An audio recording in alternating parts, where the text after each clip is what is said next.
Sir কত টাকা দিবেন? ও আচ্ছা, আসলে আমি তো আজকে বিদেশ থেকে এসেছি, টাকা আছে কিনা দেখি, বাংলাদেশি টাকা। ওপা আচ্ছা, এই যে নেন।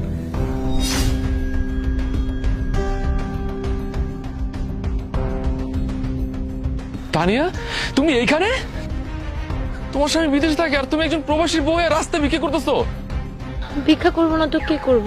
ওই প্রবাসীর বউ হয়ে কি লাভ, যে প্রবাসী কিনা তার বউ আর বাচ্চার কোনো খোঁজ খবর নেয় না। তুমি কি বলতেছো উল্টাপাল্টা কথা? আমি তো প্রতি মাসে তোমার টাকা পাঠিয়ে দিছি, আর আমি যখনই বাবাকে কল দিছি তোমার সাথে কথা বলতে চাইছি, তখন বাবা বললো তুমি নাকি বারবারই গেছো, তাই তো আমি তোমার সাথে যোগাযোগ করতে পারি নাই। কিন্তু আমি তো প্রতি মাসে যত টাকা লাগে পাঠিয়ে দিচ্ছি, কিন্তু তুমি ভিক্ষা কেন করতেছো? কারণ আমি আজকে ভিক্ষা করতে বাধ্য হয়েছি। এই একটা বছর হয় তুমি দেশের বাইরে, তুমি তো ঠিক মতো খোঁজও নিতে না। তোমার বাচ্চা কেমন আছে, তোমার বউ কেমন আছে কখনো জানতেও চাইতে না। তুমি যখন মাঝখান দিয়ে কোনো খোঁজ খবর নিচ্ছিলে না, তো